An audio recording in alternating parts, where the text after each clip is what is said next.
Welcome back everyone to section number 9. This is the last video in the last section for chapter 3. We're talking about initial value problems and applications. So our objectives, right, we're going to try to solve some of these initial value problems for particular antiderivative functions.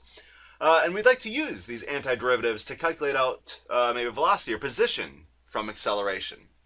Let me show you an example of this. So here is a typical nice application-y problem. Suppose a ball is thrown up in the air. We have a velocity given by 7 minus 10t meters per second, and this is t seconds after the ball is released. If the ball initially is 1 meter above the ground, find the ball's position function, or really this is maybe better specified as a vertical position function or a height function, right? So this is going to be s of t. Okay. So the big thing here we need to remember is that velocity, right? Velocity is the derivative of position. So if I take the derivative of position, I get velocity. This is actually specifying for you a derivative. And remember, our goal is to figure out the position function, right? I want an s of t. So how do we get there? Well, we need to be able to take an antiderivative. So if I go ahead and I try to take the antiderivative, right, in order to get just s of t, again, I'm asking myself, what do I need to have so that when I take the derivative of it, I get 7? Well, notice that our variable here is t, so instead of 7x, it'll be 7t.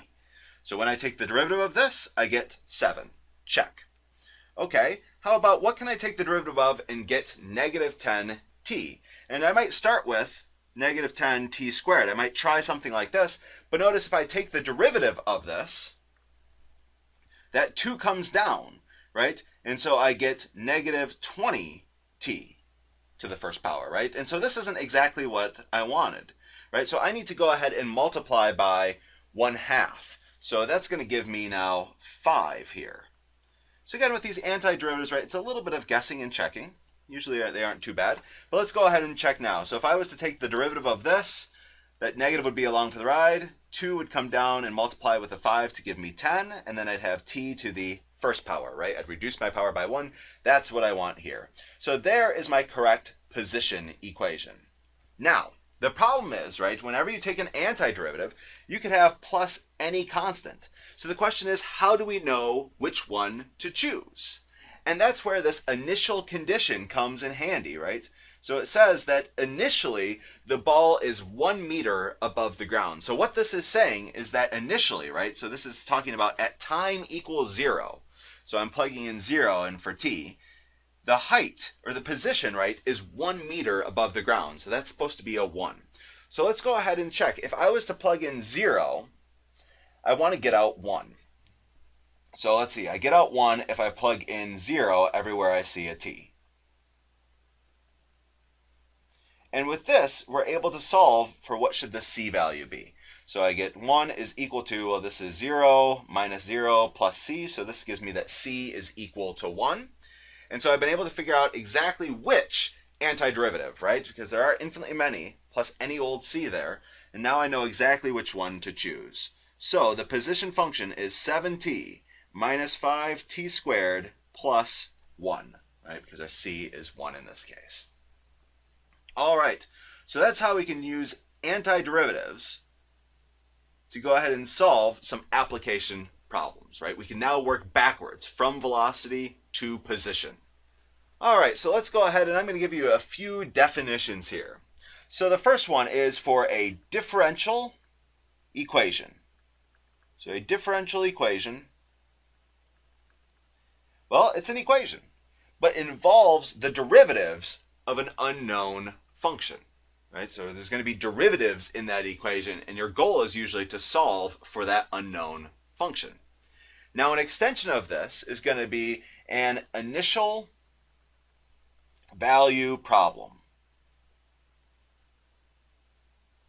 So the initial value problem is a differential equation, right, for some unknown function that we're trying to solve for, along with one extra piece of information, and that's going to be the initial condition. Some initial condition. Such as, when you plug in c, you get out some value a, for constants c and a. The solution to an initial value problem, right, is the solution to a differential equation that also satisfies the initial condition. So the claim is actually, with all of the, right, this is kind of confusing, but this up here is an initial value problem. But maybe it's more clear if we look at this one down below first. So here we have an equation, and it has the derivative in it. So it's an equation involving derivatives of an unknown function, right? So I don't know what f is, but I have some equation regarding its derivative, so f prime of x. Now, so this is an initial value problem because not only do we have the differential equation, but we also have some initial condition, right? So if you plug in 4, you should get out 25. So a lot of what we're doing in this section is solving these initial value problems, which again, we did up here without even giving a name to it. So let's go ahead and see if we can do this. Okay, so again, I'm trying to figure out a function, right? I want to solve for f of x. That's my goal here. And it should satisfy this differential equation, and it should satisfy this initial value.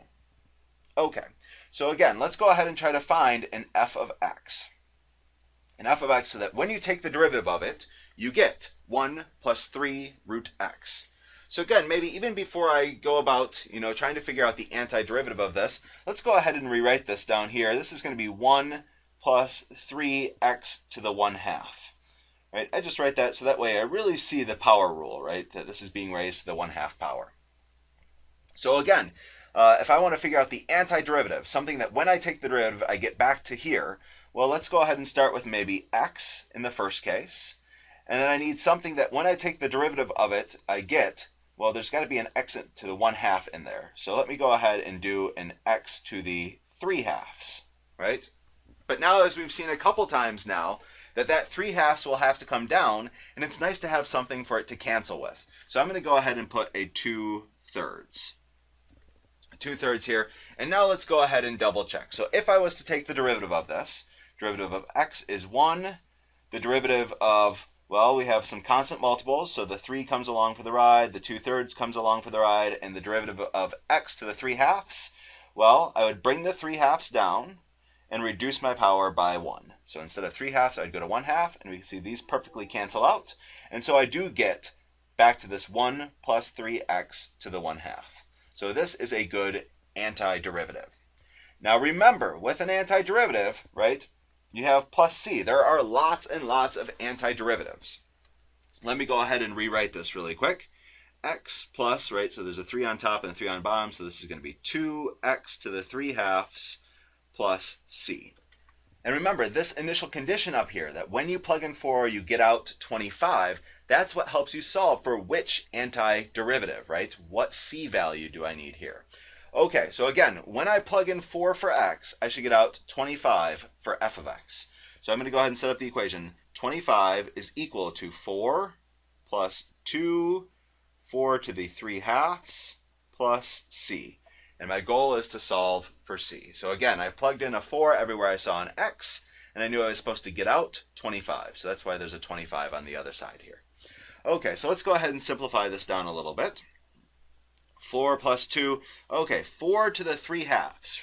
Remember, so for this, you need to take the 1/2 power, and you need to take the third power, right? You need to cube it at some point, but the order's up to you.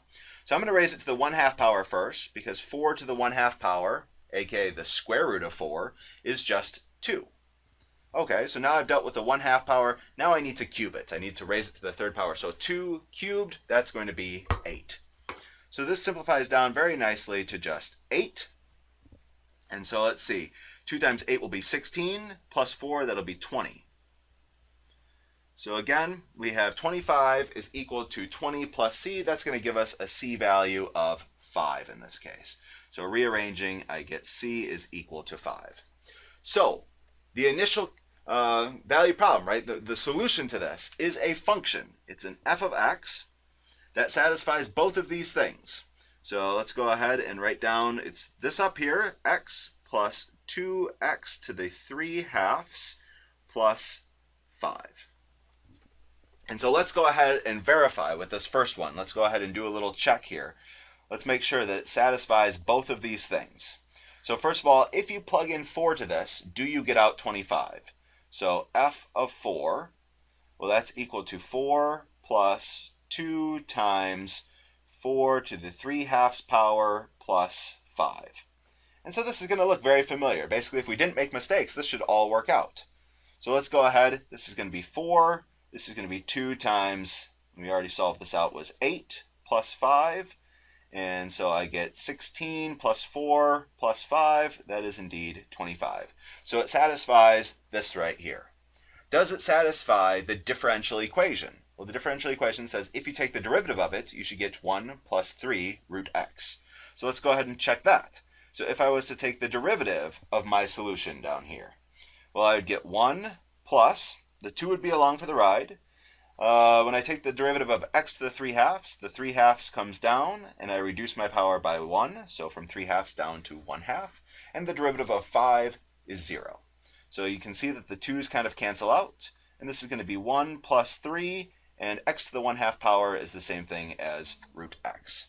So you can see that when I take the derivative of it, I indeed get 1 plus 3 root x. So it satisfies both of these things. So again, right, the solution to an initial value problem is a solution to the differential equation that also satisfies the initial condition. So we've shown that this is the solution to our initial value problem. It's a function that satisfies both of those things. All right, one problem down, let's try another one. So here's more of an application-y style problem, right? So if I have a velocity function and we have some initial position, I would like to find the position function for the particle. So again, go ahead and pause this one. It's very similar to this one up here, right? Very similar wording and everything. Try to apply this to our problem now, except for we have trig functions, right? So again, pause the video, try to get as far as you can. All right, let's get to it here. Again, we need to remember that velocity is the derivative of position. So this right here is giving us a derivative. We would like to find an antiderivative, right? We would like the position. We have the derivative of the position, aka velocity. So let's go ahead. We'd like to go and find s of t, the position. So I need something that when I take the derivative of it, I get sine. So your first guess may be cosine, but right, actually it should be negative cosine. Because when you take the derivative of this, well, the negative would be along for the ride, and the derivative of cosine would be negative sine. So the negative would perfectly cancel out, and it would give you plus sine. And that's what we have here, right, a plus sign. Okay. Likewise, okay, something that when I take the derivative of it, I get cosine. So in this case, I think sine should do the trick. Let's go ahead and double check. So we'd have the negative would be along for the ride. When you take the derivative of sine, you get cosine. Perfect, right? We get back to where we started. We have sine of t minus cosine of t. That's exactly what we want. So this is a good antiderivative. Don't forget there's a plus c, right? So the most general antiderivative has these plus c's.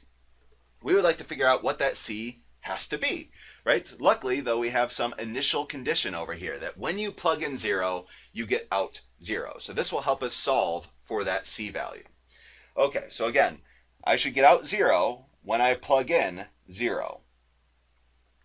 So again, we need to be good friends with our unit circle here. So we have cosine of 0, that's going to be 1. Sine of 0, that's going to be 0. And there we are. So we can rearrange and get c is equal to 1. Now this is a common misconception that actually people bring up. They see this 0 over here, and sometimes they get confused and they think that the c value then has to be 0. Not necessarily, right? Here in this case, the c value is 1. You actually have to solve it all out, right? And the big thing here is that because cosine of 0 is 1, right, that kind of throws things off a little bit. Okay, so that's just to emphasize that you do actually have to solve these things out. You can't just look at this and say, oh, it's 0, so therefore c has to be 0, or anything like that. Okay, so there is our c value. Now let's go ahead, plug that back in. So s of t is equal to negative cosine of t minus sine of t plus, and instead of c, we're going to write 1. So again, I'm just copying this down, but plugging in my c value, 1. So this right here is the position function for the particle.